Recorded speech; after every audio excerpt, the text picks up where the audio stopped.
Start.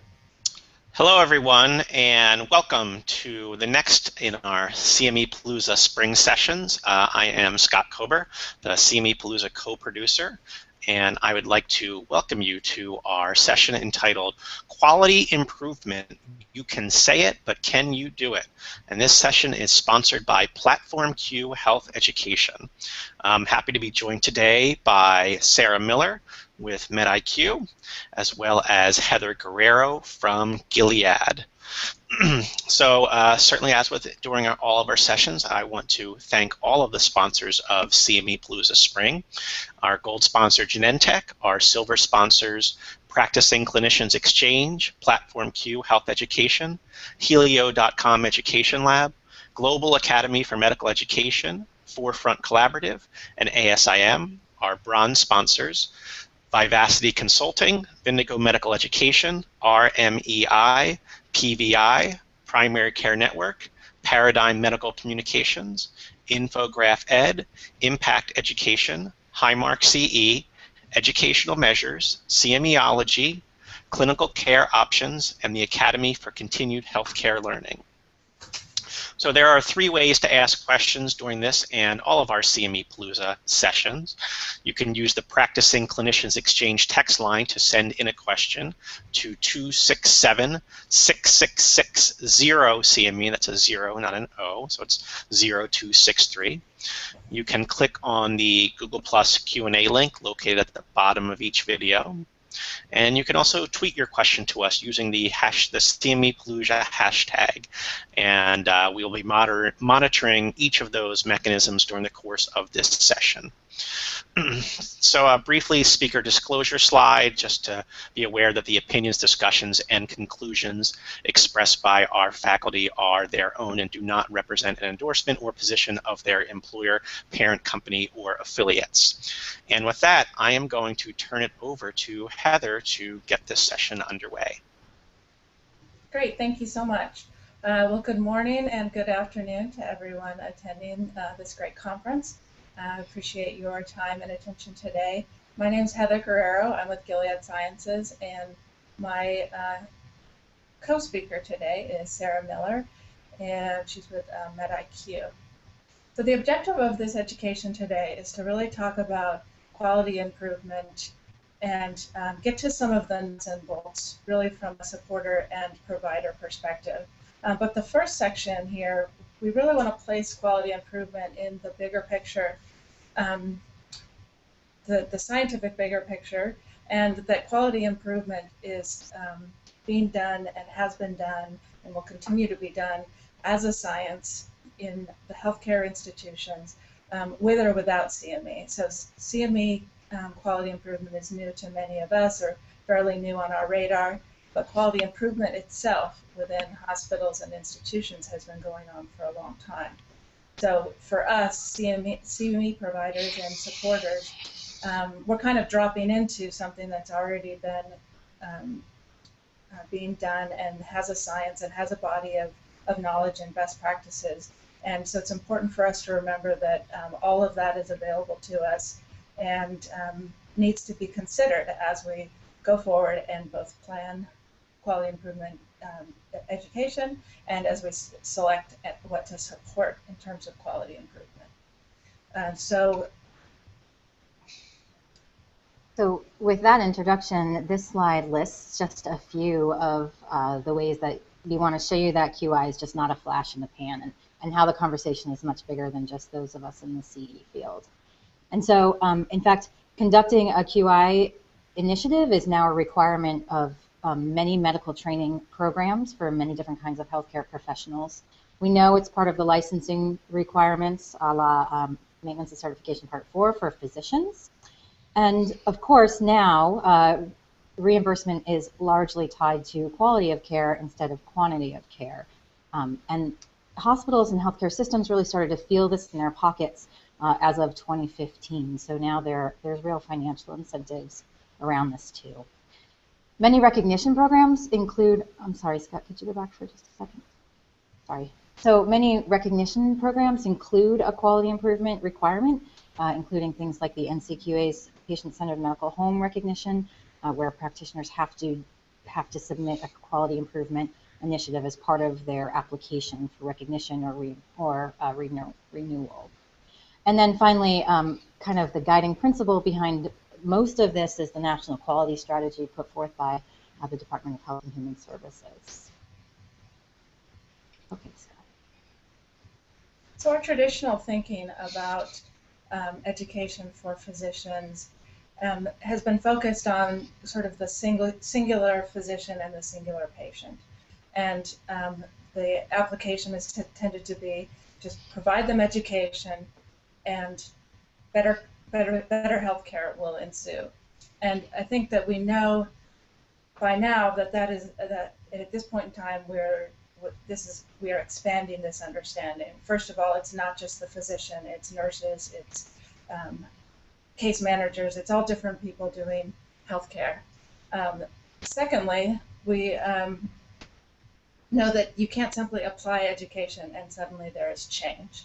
So that model is something that has evolved and is still evolving and something that we're all a part of. Next slide. So, in fact, healthcare is really messy, and this slide is just one way of depicting how healthcare for a single individual in a single healthcare system is really impacted by many, many factors. Each of these dots here is a factor in a single healthcare setting, and each of these dots impacts many, many other dots in here.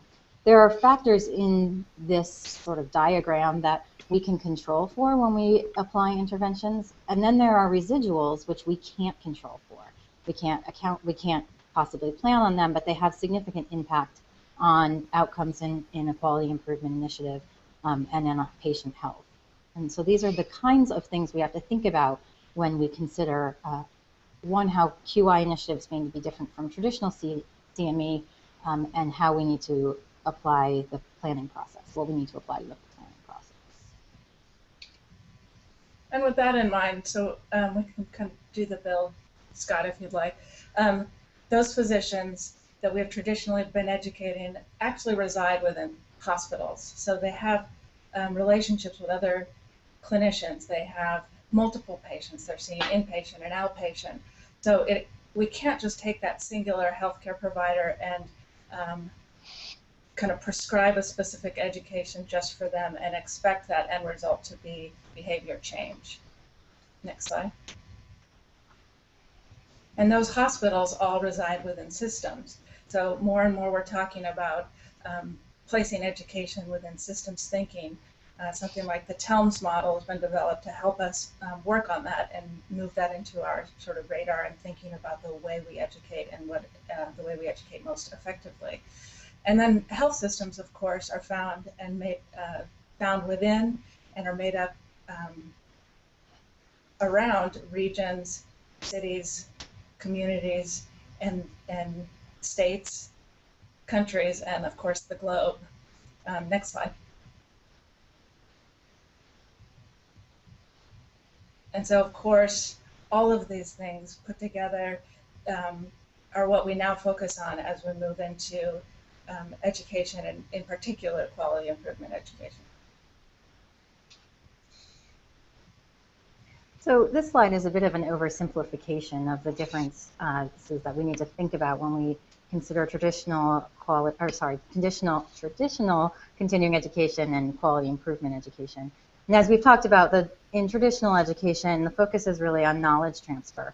And I want to be very clear that this isn't going to go away, and it's still really important. We're never going to change practice and change, improve patient health and well-being if we don't continue to educate. So there is some concern that all continuing education will move towards QI-based education, and I just don't think that's really realistic.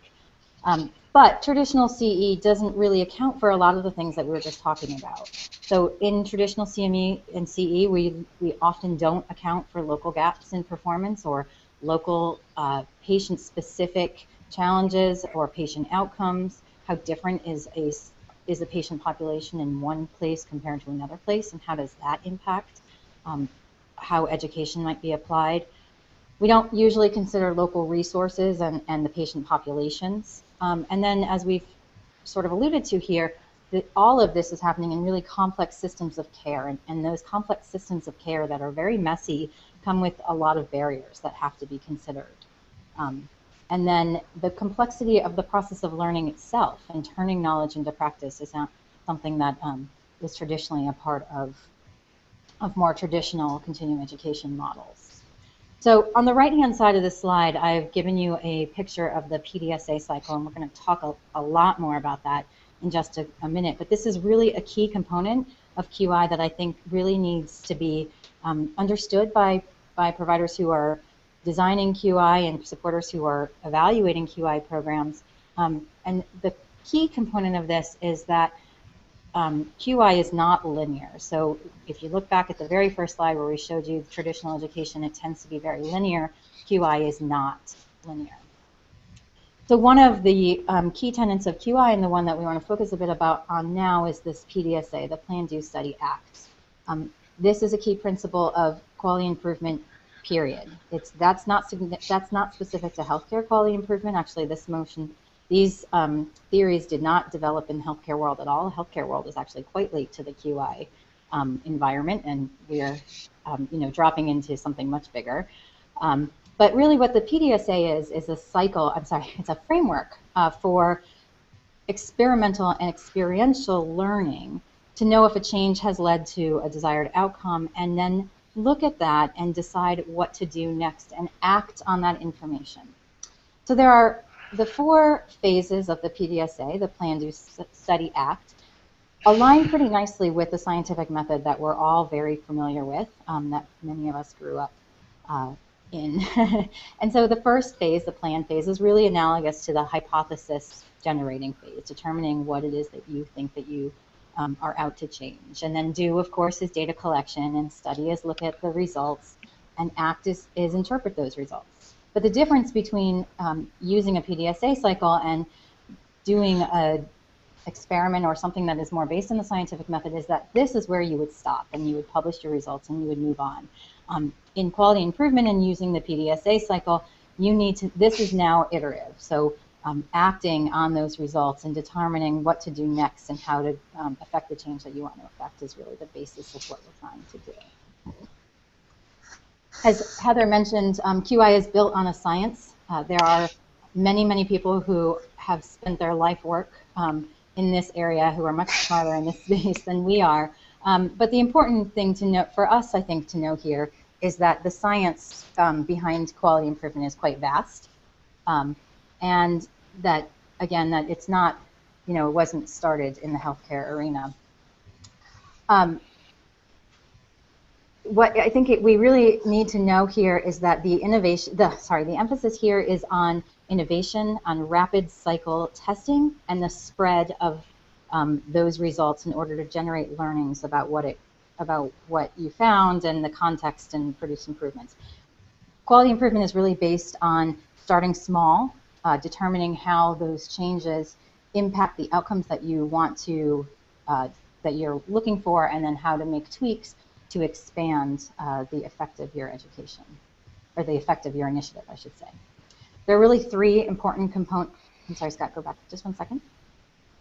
There are really 3 important components to think about here in terms of applied science. And the first is listening to the voice of the customer, and that here is the patient. No matter how good your process improvements are or how beautiful your plan is, at the end of the day, if it doesn't impact the patient, then it isn't the kind of quality improvement initiative that we would want it to be. Applied science and QI in healthcare really has a focus on processes and, of course, using data to make decisions. We're going to spend a lot of time talking about that in just a minute. Okay, Scott. So there are a few key questions to ask yourself before you start in any kind of QI, and these are really, again, based in the applied science. You need to know what your aim is, and there are some specific things that you need to know about what it is that you're aiming to do. So a few questions to ask yourself are, is my aim a priority? Is it feasible? How good a change do I want to happen? And by when do I want that change to happen? And once you've determined what your aim is and answered those questions, then you need to determine how will you know that a change is actually an improvement, And what changes can you make in the processes that you're trying to affect that will define an improvement? And so this whole talk, this whole bit of the talk is leading up to the very end of this, where we'll give you just a quick and dirty look at a checklist that may help you when you're planning or evaluating quality improvement initiatives.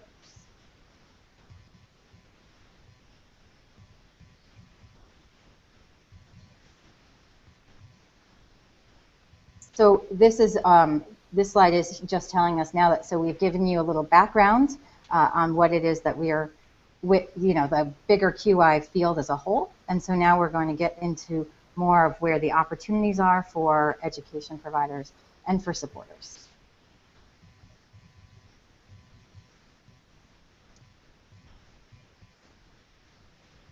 And I'll just make a quick point as we're changing the slide here. It's probably not something many of you have heard supporters talking about many of these details on this side of the quality improvement education within the CME community. But we also have the exact same challenges in terms of knowledge that we need to bring to the table in order to successfully evaluate quality improvement projects, and the providers that are suggesting that they want to do them. So the proposals that we receive and grants that we receive to evaluate, it's really important that we also have a knowledge base, and that our grants managers who are looking at proposals day to day have a good solid base of some of these principles so that they can adequately evaluate quality improvement education. And so here are just some of those opportunities we're going to talk a bit about more today. So there are lots of opportunities around timelines, many around data. There are some flexibility considerations and competing demands for all of us.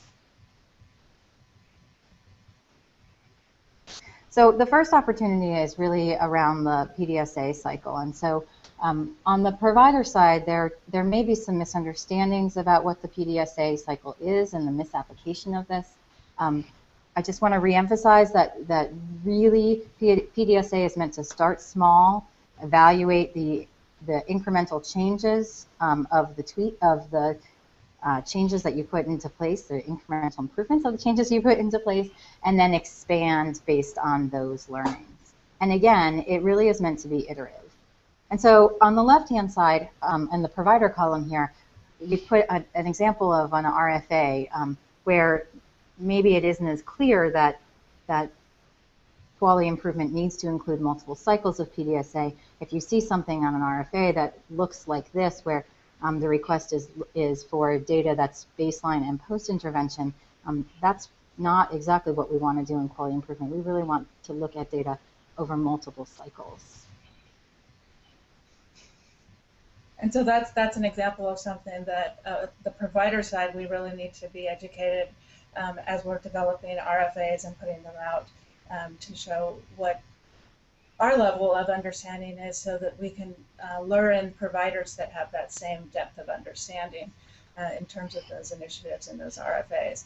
And I would argue that we also need to understand the application of PDSA and the place of PDSA within the whole quality improvement body of knowledge.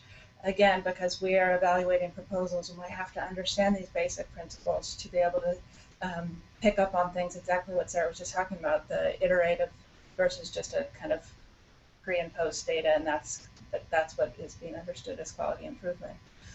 But a second point, so at least for me and my team, when we're working with education partners and receiving proposals from them or receiving outcomes data from them, all of these touch points are opportunities to evaluate them and their organization. And so part of this is building confidence with certain providers that have this depth of understanding. I've seen a number of proposals. We don't accept unsolicited grants, but I still have seen a few that come my way that very, very flimsy grants that are suggesting they could do a quality improvement. Not to mention that it's their first time. And, here's this very simple plan. And it's not that you have to have a long proposal. So I've also seen beautiful quality improvement grants that are short, but they actually fill in all of the detail, but you have to be a little bit disciplined in order to do that and experienced. So those are all things that we need to be evaluating so that we're supporting quality improvement and initiatives that are going to be successful, which then bolster the whole CME community's ability to understand and do quality improvement successfully. Okay. And I would add one of the opportunities around the PDSA cycle for education providers is, and one of the requirements is that there's some flexibility. So you can't possibly outline every single step of your entire initiative in a quality improvement initiative, because you need to be able to respond to the data that you're seeing. And planning for that flexibility in the context of a continuing education grant is something that's tricky. And planning for those timelines is something that's tricky. So it is something that needs to be included in your planning process. And needs to be understood by supporters that are planning to support these, and we'll talk in greater detail about some of these as we move forward. Scott, is there a question? Question that came in on the practice clinicians exchange text line. So here's the question: does quality? I'm sorry, you cut out. I didn't hear that question. So does quality improvement have to? Still didn't hear me. Nope. Try one more time. Does quality improvement have to be expensive? We have a whole section on that, so we'll get to that in just a minute. Okay. Great question. It's okay. A good one. Top of everyone's mind, right? All right, we can have the slide back. Okay, hold on. Go ahead. So demanding. And so this is a really great quote from one of the founders of quality improvement, William Denning, who said, "In God we trust, but all others need to bring data." And so now we'll talk about the challenges related to data. There are some important things I think one has to know about data and healthcare providers when they start thinking about QI. And you can see I've kind of put these things juxtaposition to each other because they are very much related to each other. So healthcare providers both love and hate quality improvement data. So on the hate side, abstraction is time consuming, but it's necessary for critical decision making. And we'll talk a bit more about the challenges around data abstraction in just a minute. Quality improvement data can be threatening to healthcare providers. There is a very punitive nature to quality improvement for some healthcare providers right now, and that's a line that we have to walk very carefully. Yet it allows healthcare providers to really understand where they are in practice and make improvements. So it's necessary, but it can feel very threatening. Some of that threatening nature surrounds questions about accuracy and consistency. And of course, those things, when they're present in a good data set, really set the stage for improvement, but they're absolutely critical to setting the stage for that improvement. Having too many metrics, or maybe not the most appropriate metrics, is a really, it's a thorn in the side of clinicians. So if you're going to do a quality improvement initiative, you have to have metrics that people care about and that are appropriate for what it is that you're trying to impact, and that will ultimately do what you want it to do. So your performance metrics really need to match your goals. Healthcare providers sometimes are weary about quality improvement initiatives because they use metrics that are chosen by someone else, and they don't have ownership of the data collection process and the results. But then again, they don't have time to have that kind of ownership. So again, it's a balance we have to recognize and we need to walk when we design programs like this. Because these metrics that are chosen by people who are designing these educational or these initiatives really help focus on what's important and identify patterns. And finally, healthcare providers, like most human beings, may be resistant to change. They're very, very busy individuals, and looking at this data means that they have to take some action. And sometimes, there doesn't feel like there's a lot of time for action in their days. However, having that data in your hands allows you to move away from anecdotal and singular views of what's happening in practice, and make some decisions and some changes based on more than what you think and what you perceive.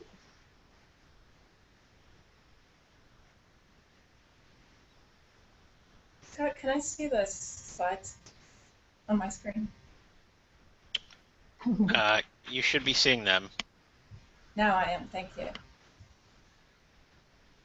All right. Okay, Scott, we can go to the next one.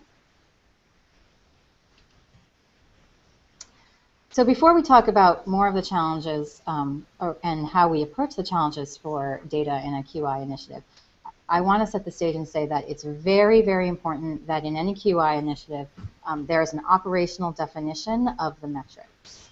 This is more than just saying we want to reduce readmission rates, as I have on the bottom, and I'll tell you why I think that's important in just a minute. An operational definition gives a communicable meaning to a concept. It needs to be clear and unambiguous. It needs to be specific.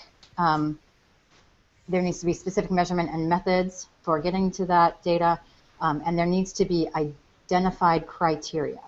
So, for example, one cannot just say we want to reduce readmission rates, because there's a lot of interpretation in that. We want to reduce readmission rates for what population of patients, in what time period, what is a readmission? Is it the same diagnosis? Is it a different diagnosis?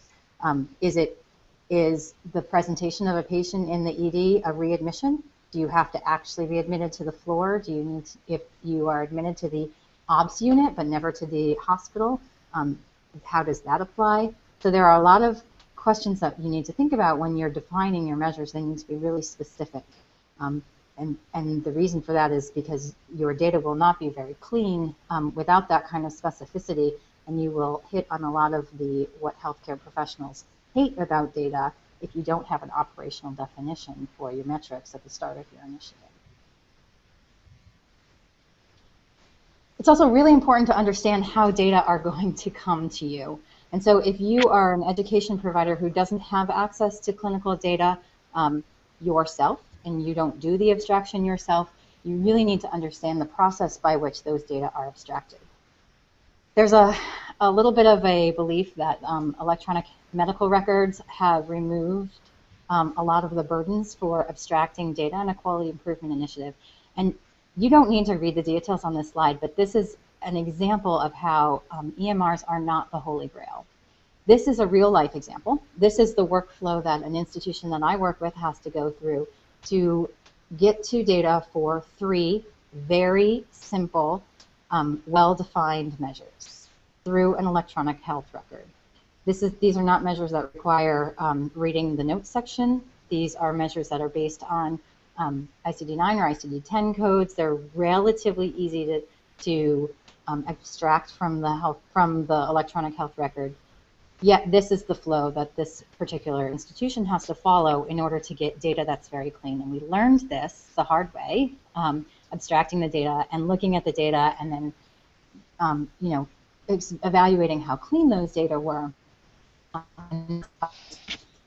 So if you are not the person, you are not physically doing the abstraction yourself, it's really critical that you understand how the process works, so that you can A, design initiatives that are feasible, and B, you end up with data that's really clean. So these are the opportunities around data. So from the provider side, it's really important, again, to clearly define what data that you know, what data you need. Is it feasible to get to, and where is it? If you have seen the inside of one EMR, you have seen the inside of one EMR. There are many iterations of EMRs. They're all different, and abstraction from them is quite different. Extraction from a single EMR in a single institution in different departments is different.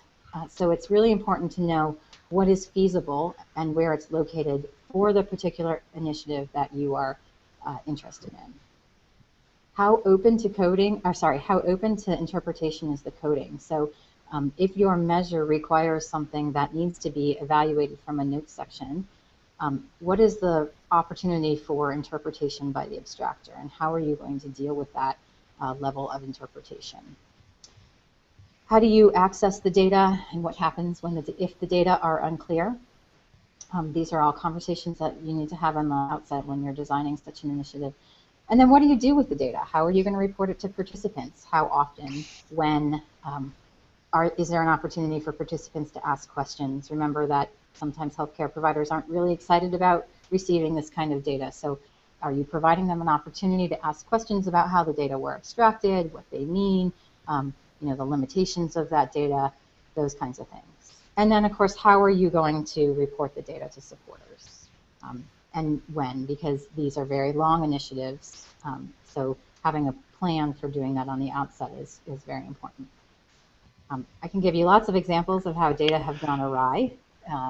And so, the workflow a minute ago that I showed you a minute ago is one such example. It came from one such example for an initiative that we were doing where when we got the first set of results and we were looking at them, we thought, these data look a little different than we expected. We compared them with some internal data that the institution had from another project, and then learned that we were only pulling data from one of the three sources from which that data needed to come from. Those are lessons that are learned the hard way and take a long time to go back and then re-abstract the data. And so that's the kind of planning process that you need to put into place and allow yourself the time for really good evaluation of the data.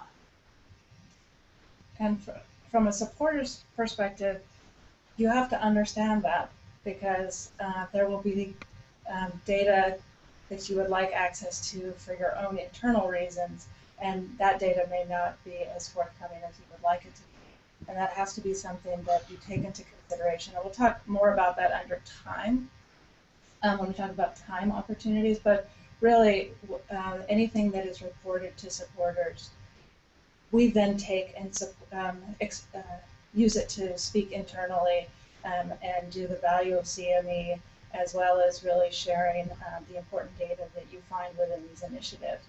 So it's important that we understand the data that we're receiving. It's important that we are flexible with the kind of opportunities that Sarah just outlined.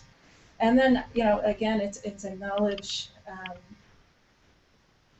It's a knowledge issue. It's important that we and all of us evaluating grants and looking at proposals and evaluating the partners and providers that are doing these initiatives, that we understand these principles that Sarah has just outlined in some of these issues. I'm sure a lot of that sounded very technical and distant from what you do on a day-to-day basis, but those are the things you have to understand. Coding and what a database is and how fields get populated by databases and where the human error comes in and where you can control for human error, and how old the EMR is, because if you have a really old EMR, there's a lot of free text fields, and anywhere there's free text fields, there's issues with getting the data out. There's misspellings. There's some people use all caps, some people don't use all caps, and all of those things play into how you get the data and how accurate that data is. So understanding these basic things about an EMR, also understanding that messiness principle that Sarah was just saying. I think everyone thinks of EMRs just like they kind of thought of chart audits or chart pulls, that it's this very clean, very neat, very beautiful thing that you just simply grab the data and it's there for the taking, and the voice of angels starts singing. But if you've ever seen a patient chart, I would, someday, or if you have a physician you're close with, ask to see your patient chart. They're a mess. And the things that are not in that chart or the things that are in that chart will astound you.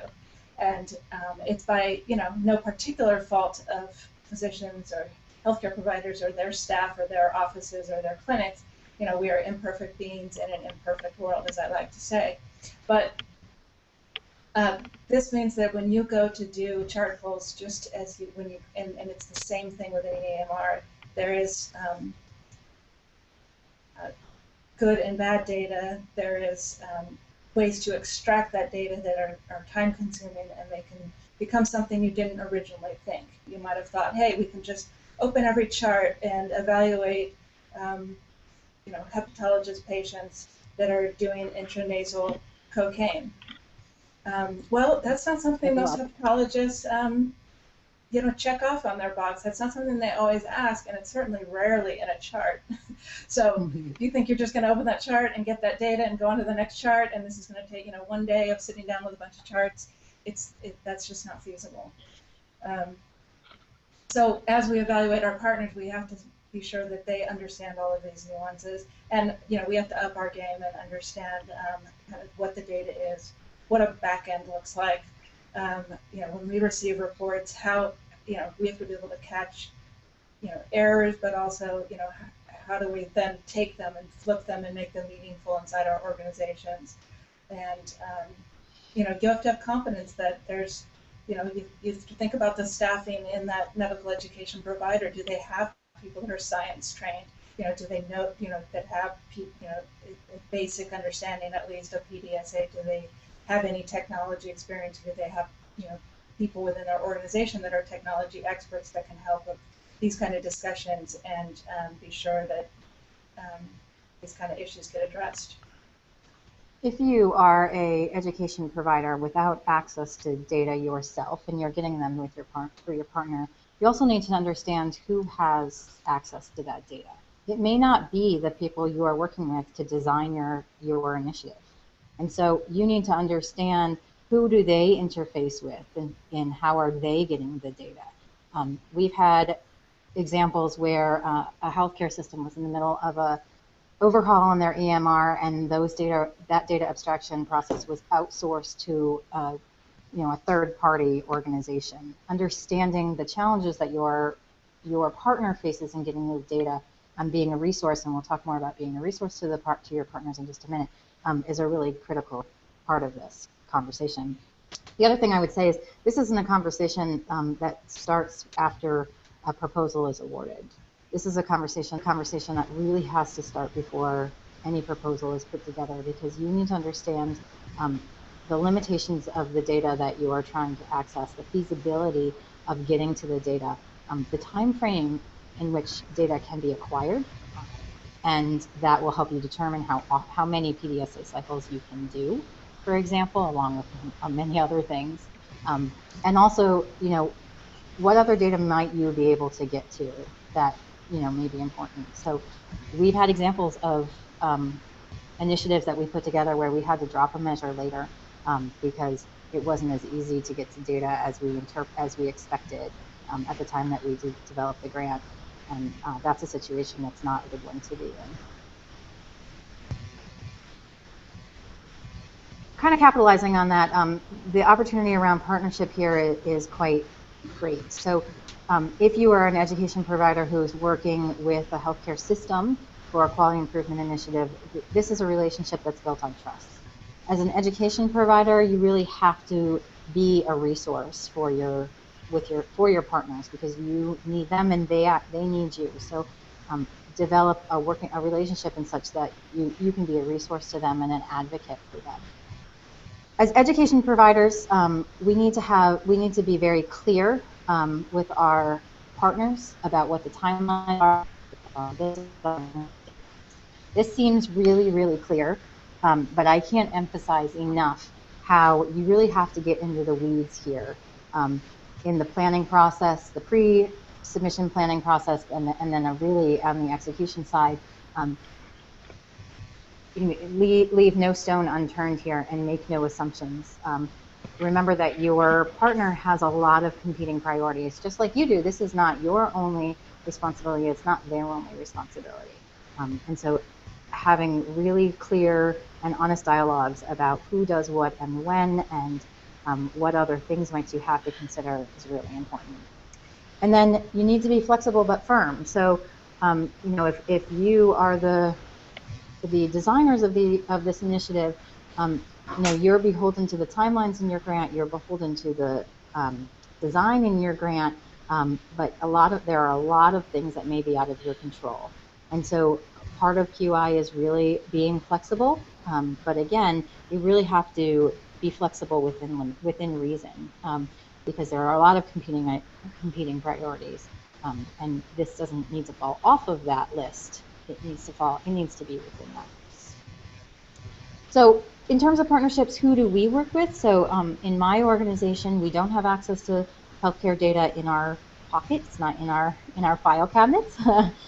So we work with many different kinds of, many different departments and many different individuals to form these initiatives. So we may work with a quality improvement department in a hospital or in a healthcare setting, or in a large system. We work with a quality research institute inside some larger systems where that kind of an institution is formed. It's kind of a unique niche. We work with the CE and CME departments in some cases. And we've also designed and implemented quality improvement initiatives through relationships with faculty, with the chief medical officers, or other members of the leadership. And we've already talked through the data opportunities. All right, so from a supporter's perspective, this is again an area that we can evaluate our partners and the proposals that we are evaluating. If I received a grant that had here's our suggested list of partners, that is like a red flag to me that this is a kind of a half-baked idea and that they don't really understand how much pre-work has to go into a quality improvement education initiative before you even sit down to write the grant. So that would be something that I would be looking for. And then the quality of those partnerships. Is it, we've talked to one doctor and that one doctor says he can get access to the hospital's data. And so therefore that's the basis of this quality improvement initiative. That's not going to cut it. And that what that means right off the bat, even if you still want to support it, if you're going to support something that says that, right off the bat, it means the timing is going to be much longer than they say that it will be. Because if you haven't even had those conversations, you haven't figured out who has access to the data, what that data looks like, how you're going to get it, what time frames, what schedule, all of the things that we've been talking about. If you don't have those going on the onset, then how can you promise a supporter any kind of realistic time frame? So I think that is really, really important. We can move on to the next slide. So speaking of time frame, IRB tends to be one of the elements that really has a significant impact on time frame. There is some conversation about whether IRB is really necessary in quality improvement work. I have a very hard line on this, and I think that the short answer is yes, and it should always be yes. It is not up to us to determine whether or not an IRB oversight is necessary. There's a lot of conversation about how quality improvement work isn't really research, and I've put here the federal definition of research, and it's this bolded part, this generalizable knowledge that people sometimes use as their argument that QI is not research. For the purposes of this conversation and determination of whether or not an IRB review is necessary, I think that that is a conversation that we just shouldn't even have. So you should always assume that you're going to write an IRB protocol, and you should always assume that it's going to take a long time. How long will it take? It'll take as long as it needs to. It can take as little as 2 weeks. It can take as long as 12 months. As long as that IRB wants it to be. Exactly. And there's no influencing them at all. Exactly. You may not move this elephant no matter how you try. If you haven't been experienced in the IRB world before, there are some specific things that some specific terminology that may come up that is a little confusing. So there are some institutions that have QI-specific IRB protocols. They're quite nice. They're shorter. They're more progressive institutions that have really seen this kind of trend in quality improvement work and recognize the need for a specific protocol and a specific review process. But they're few and far between. And they're different than a full protocol. You may hear people talking about an expedited review. Often, almost always, an IRB protocol that is written for a quality improvement initiative will be granted an expedited review because there isn't, you're not giving a drug to a patient. We're not applying an intervention that is physically risky. But that is, again, not a determination that you as a planner get to determine. So you will write a protocol and an IRB will determine whether it gets to be expedited, it gets an expedited review or not. And what that means is it doesn't usually need a full review board. There's usually a person or maybe a couple people who do that review as opposed to waiting for the full IRB to meet. Some full IRBs, academic IRBs, for example, may meet only once a month. They may meet once every 2 weeks, and it may take months before your protocol gets on their docket. And so an expedited review in an academic medical center, for example, goes a lot faster than a full proposal, or a full protocol, sorry. It does mean, though, that if you know, you're headed down this path and you really are expecting, I lost the slides, hoping for an expedited review, as we usually would be, you know, you have to have a really well-written protocol.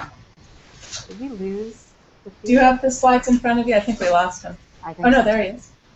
We're not seeing the slides.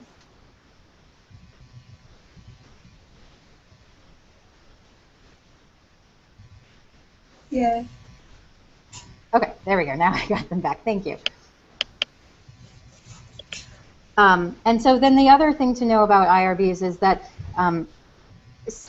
you often are going to be required to use a specific IRB for that healthcare institution. Academic medical centers have their own IRBs, but what's important to know is that even within an academic medical center, there are different IRBs. And so just because you may have done a program in one department and have some experience with that particular IRB, that doesn't necessarily mean that the experience will be the same in another department who may use a completely different IRB. There may be occasions where a central IRB is acceptable. These central IRBs are a lot faster than an academic IRBs. They're institutions that have been set up solely for the purpose of review, and they meet more along the lines of many times a week, 2-3 times a week, as opposed to you know, maybe once a month. It's a rare case where an academic institution will be okay with the central IRB. Occasionally that does happen, but if you're working with an academic medical center, you should always assume that you're working with their IRB. And then as we talk about regulatory reviews, I think one of the things that we've learned the hard way that I'd like to share with others is that there may be requirements that precede an IRB that are also regulatory in nature that require a review that may need to happen before you can even get to IRB. And so when you sit down with your partners at the time when you're designing an initiative, the question isn't around how long is your IRB going to take. The question is around what do we need to do before IRB, and then how many IRBs might we need to talk to. So for example, we've had initiatives where we are working with the CE department, and the CE department was our conduit into the clinical department, and we needed actually 2 protocols because each of those departments reported to a different IRB. And so knowing how many IRBs you might need and what other regulatory reviews in addition to an IRB might be necessary is really important. An example of a different regulatory review might be a research protocol committee. That's different than an IRB. In an oncology project that we have going on at an institution, there are several research protocol committees. IRB, and their review process looks a lot like an IRB. And so knowing those steps in advance is a really important step in your planning process.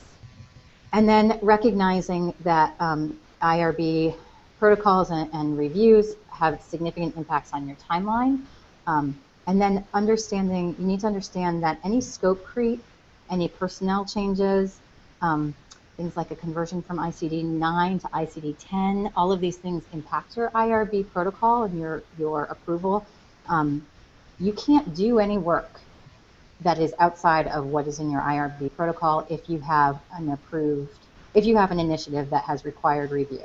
If you have an initiative that was determined to be exempt from IRB review, then things like personnel changes or ICD-9 to ICD-10 changes or changes in your scope or not, don't have an impact, usually.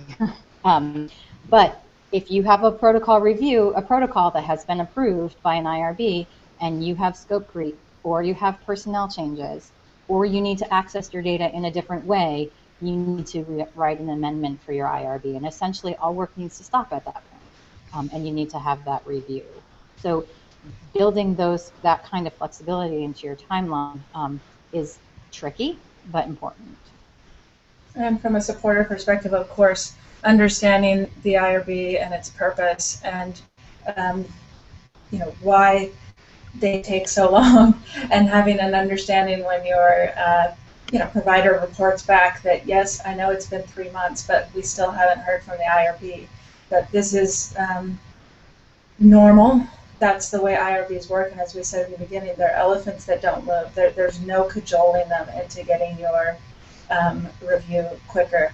In fact, these probably fall fairly low on their priorities. Having worked in a College of Medicine, it's NIH grants and stuff like that take first priority, and even industry-supported research is below a number of things.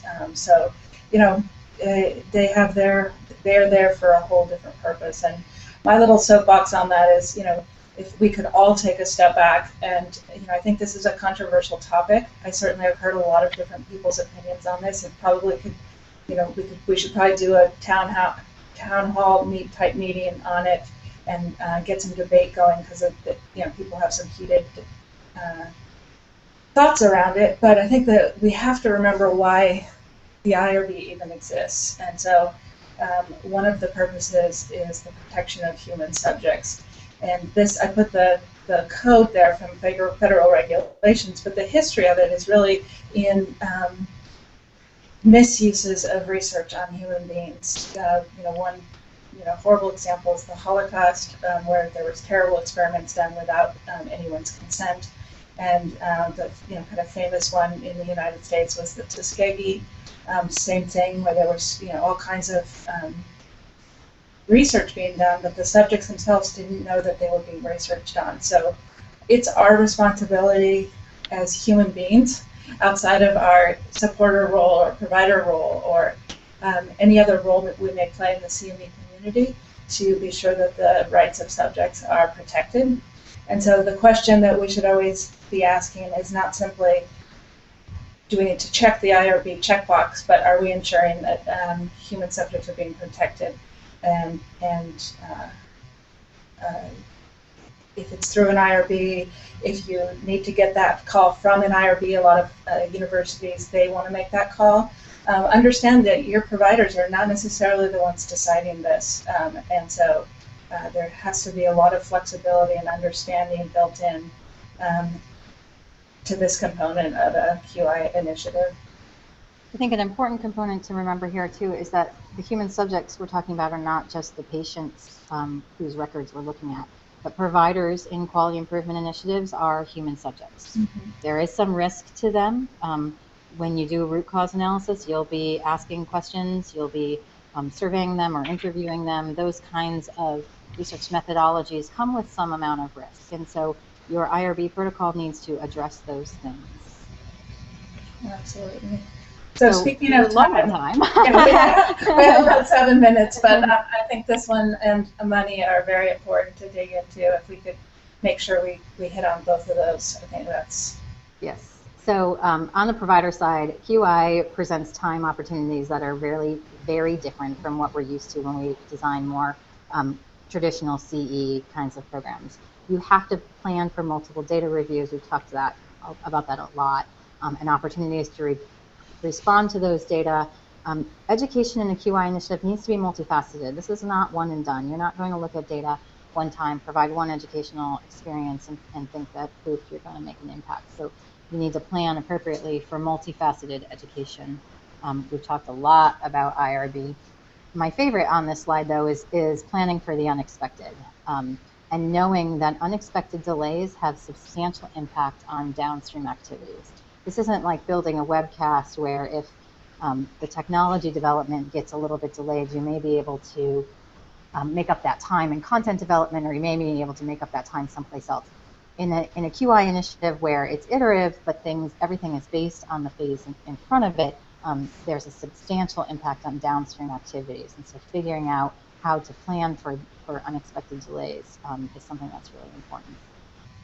It probably sounds like, well, I'm not going to have those kinds of delays, or, I'm just going to plan not to have those kinds of delays. So I put some examples of some surprising delays here, just to give you an example of the kinds of factors we're talking about. So we were working on a quality improvement initiative with a hospital that was flooded. So they had different they had different priorities for a really long time. We had a hospital that went out of business in the beginning of our project.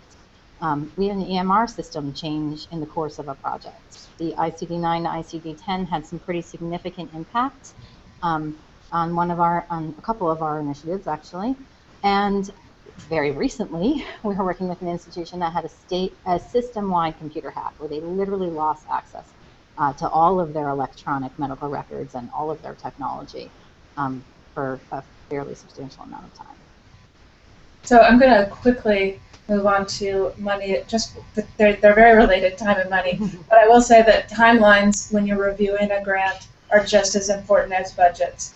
So all of the things, unfortunately we're having to go through this last part quickly, but it is extremely important that supporters understand this is not something you can fit within a calendar year. And as Sarah joked, you might not even get IRB approval within a calendar year, or the project off the ground in a calendar year. So we have to understand that and set the right expectations internally.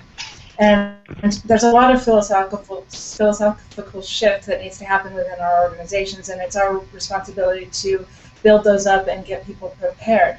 This data, the final data, doesn't come to you until way after you support the program. And one of the things I had to do within our organization is get approval to have multi-year projects. So we had previously just had ones that revolve simply around the year. I think the question about is QI always more costly, there's so many components to that. So I throw out there that the bigger question: are quality projects more impactful? And I think it is more impactful. And so we have to talk about not just butts and seats, or, well, this online program is X amount and this QI is X amount, but really you're talking about two different things, and that the cost that goes into it provides a much greater value. In many cases, I'm not saying QI is always more important or better than other traditional formats, but the impact is different. And so talking about that and having a way to talk about that internally with your organizations is really important. I think understanding where that money goes. Okay, well, great. Can we just flash the checklist? My clock says we have 2 minutes. Yeah, Sarah, Yep. I'm sorry. Nope, it's okay. Yeah, but we've got to switch to the next session. So I'm sorry, guys. So I'll put the checklist up really quickly as I'm wrapping this up. So the two people to please each. And for folks who want to view the next session, once we close this session out, just refresh your browser and we'll be starting up here in another minute or two. So thank you so much to Sarah and Heather, and we'll see everyone again soon. Great.